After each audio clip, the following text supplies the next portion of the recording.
Hi, I'm Devin Fleckenstein, and this is the Man-Witch Tenderizer.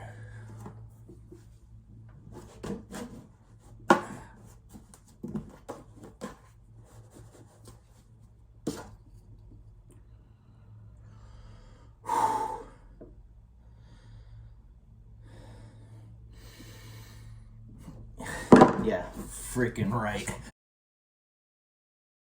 So here we are onto Jackass number 2.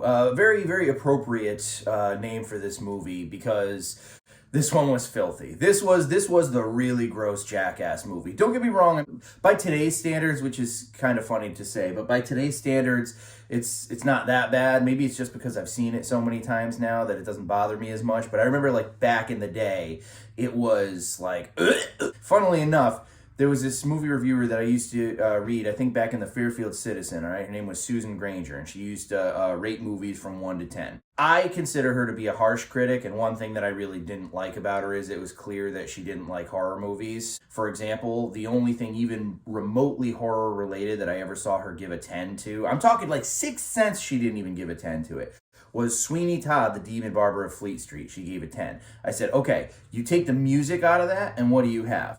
A freaking slasher movie. I went way off the rails with that. Back on topic. Susan Granger reviewed Jackass number 2, and she gave it a 1 out of 10. And I'm paraphrasing here, but at the end of her review, she basically said, this is Susan Granger wondering exactly what it would take to get an NC-17 in this day and age.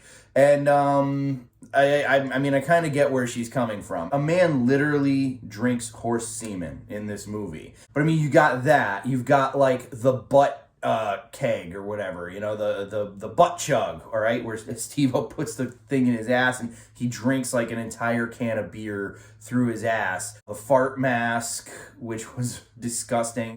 There were a couple parts in this movie that made me actually gag. One thing I forgot to mention from Jackass 3D is the sweatsuit cocktail. That was one of the most revolting things that they have ever done, ever.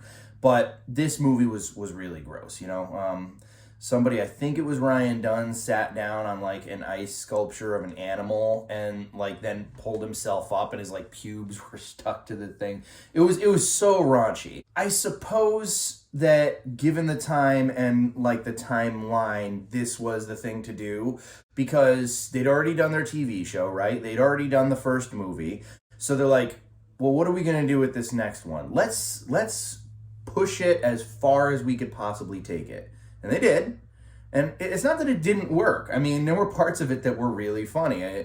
You know, the opening to the latest Jackass movie was probably would have never happened if it hadn't been for like one of the very first skits in this movie, you know? Incidentally, Chris Pontius, I don't know, man. The treatment of your wiener, dude.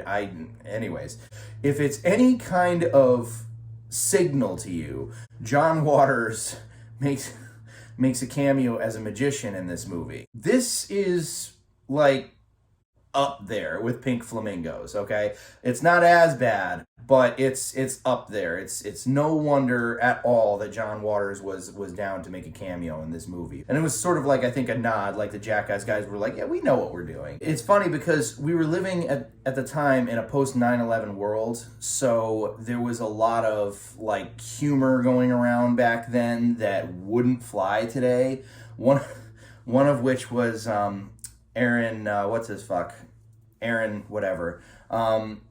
They had him dressed as like an Arab terrorist, and he was taking a shuttle or a cab to the airport. But what he didn't know was that the driver was in on the joke, and he was supposed to, like, you know, freak out. Like, what are you talking about, man? And put him in the trunk, and, like, they staged this whole thing to make it look like some of the Jackass guys got killed.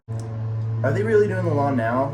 You cunts. But, you know, they're taking him to the airport, and as they're driving there, he's just like, oh, yes, very soon now, boom. He's, like, in kind of brown face, and they glued pubes to his face, which was another revolting thing. But it's just like, you know, you watch this, and at the time, it was really funny. And it still is. I mean, I think it's still funny. It's the really funny part is that the joke was on him the whole time, but I can't help watching it and be like, Yeah, that would never get made today. But anyways, Jackass number 2, it's the grossest of all of them. It went the absolute farthest. There are parts of this film that are genuinely revolting. But it is still funny, and it did really pave the way for the following Jackass films with a lot more freedom than they had before. So, all right, guys, I'll see you on the next one for Jackass the movie. That's all she wrote.